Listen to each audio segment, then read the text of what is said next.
Hey guys, Chris your Senior back from C&H Small Engine for another informative quick service video here. Today is what I have in front of me here is two machines. One is a auto choke and one is a non-auto choke primed style carburetor. This is the one on the right is a Toro machine, and the one on the left is a called a hyper tough machine, if you want to call it that. Here's the actual deck right here for you. And this one is made by, as far as I know, it's made by it's not MTD, it's just a Husqvarna Outdoor Power Products. I'll give you the actual tag here for the actual machine's information down. I really don't know where this guy actually purchased the machine from, but he said he bought locally here recently, for about a year ago. And here's the maintenance level and the HOP for the actual details about the machine right here. It's in a Husqvarna Outdoor Power Products HT17, as the model number states down here as well too, and it is a 2017 machine here according to the engine's EPA emissions regulations crap right here. So you got the model number right here for the rest of the actual family number, sorry about that. Model year 2017, displacement 125cc, and the details about the specifics of the emissions compliance ratings and stuff like that for that. This one has a primer bulb on here. This is what I consider the actual cheaper low-end specific model right here, because having a primer bulb on here, sometimes these things have they're more prone to having starting problems that we have seen over here, as opposed to the auto choke design. So I personally do not recommend the primer style carburetor on here if you're like looking around for a new machine out there, and because we had more problems with them over here according to the people who actually brought their machines over here for that. So personally, I recommend staying away from the primer bulb models. Get the auto choke one if you can. And here's the actual shot of the actual engine tag on top of the machine right here for that. This is the this is the bottom of the line El Cheapo 300E series, 4.5 foot-pounds of gross torque, 125cc, and that's what it looks like on top of the engine cover. And there's the engine tag right here for the actual serial number right here as well too. So you got two places. You have one right here, and you have one over on the gas tank right here. So this is the absolute bottom of the line machine here, and the actual model number of the machine is easily found on the right hand side of the casing of the engine down here. So right down here is your model number and date of manufacturer here, DOM. You probably can't see it, but it's definitely there, DOM 131-2017, and the model number is 08P502. Always remember to put a 0 in front of the first digit on the code right there, your actual model number code, because if you do not, you will not be able to locate the specifics on the Briggs & Stratton parts to look up here for that.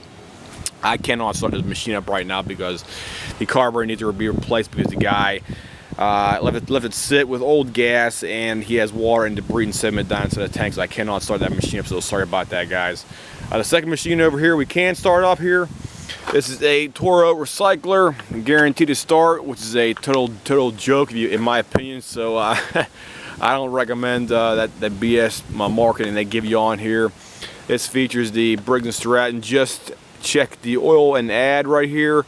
That's another BS term right there, guys. Your engine's oil needs to be changed at least once a season,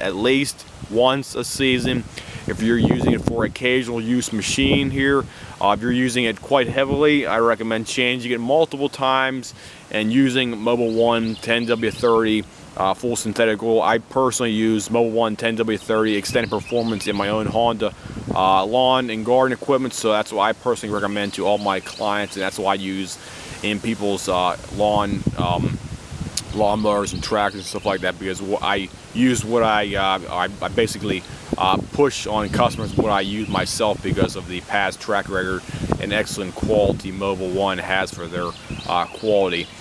This is the 7.25 gross torque. Sorry about that. This is the 7.25 foot-pounds gross torque.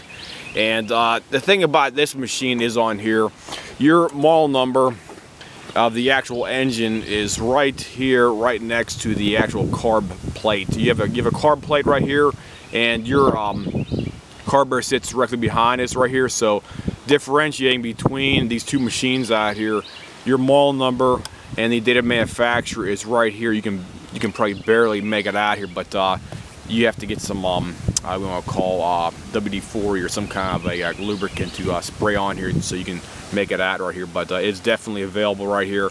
It's right here on this specific machine. This is a 2015 model year, and the other one over here, as I said before, it's a 2017 model number. So they do differentiate, so be aware of that fact when you're trying to find the actual tag of your machine for the actual looking up the parts right here for it. It's not going to be on the side of the crankcase now, because there's absolutely nothing on this side right here. It's bare. So just look on the front of the carburetor, guys, for your specific model tag, and you will easily find it right there for you guys. So this is the auto choke carburetor setup right here. And this is the 7.25 163 cc engine right here. This is a bigger engine. This is a more powerful engine for your 22-inch cutting path machines right here, guys. The one over here is a smaller engine. It's, like I said before, it's 125 cc, so it is designed for a bigger application, this style of engine. Because of that fact, I'll go ahead and fire this one up here. The reason why this customer brought this machine over here to us a couple of days back was he was claiming that he gave it to his friend, and the friend apparently started having problems with it, and the friend adds some oil to the machine, and apparently they didn't check the actual dipstick, because he brought it over here and it was smoking. It was smoking quite heavily, to say the least. And we drained out about 33 ounces of oil out of the crankcase on this machine here, and it only requires max capacity, or I should say max refills capacity, about 15 ounces. So I personally recommend changing oil. You use about 13 to 14 ounces in there, just to be on the safe side. Don't take up to 15. Just put about 12 to 13 in there first and foremost, and check it on a flat level surface. Then if it's on the add line, just put about another ounce of oil back in there and double check it again, and it should be okay for the actual level of the engine's oil capacity, because you do not want to overfill these machines. They are highly temperamental for overfilling of the machine, and they will be blowing smoke out of like absolute nuts, guys. So do not overfill these machines, because they are not as forgiving as the bigger 6 or 7 horsepower flat end engines are out there for that. So I'll go ahead and fire this one up here for you after we got this thing all cleaned up. I got the air filler off right now, so I'll take it over here and fire it up for you and see how smooth this thing is running right now. This is the rear-wheel drive machine. This is a non-four-wheel drive machine right here as well too, so I just want to make that perfectly clear as well too. So let me put my camera down here for a couple seconds, guys.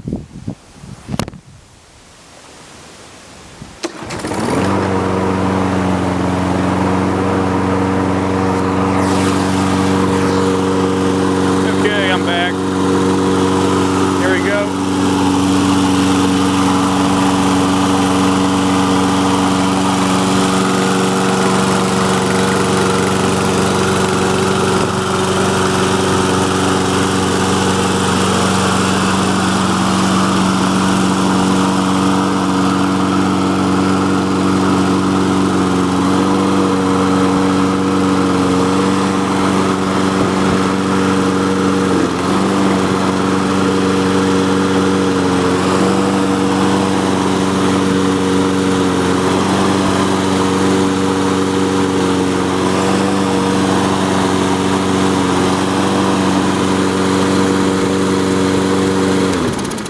The machine functions great now.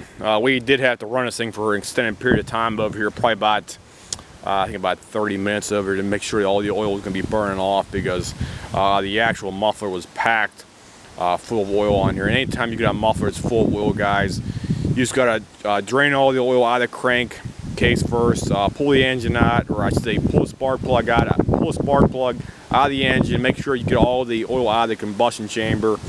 Pull over about a dozen times and put the spark plug back in there, and refill it back up to about 12 to 14 ounces with new fresh oil, and you should be okay. Just got to run it for about a half an hour's time.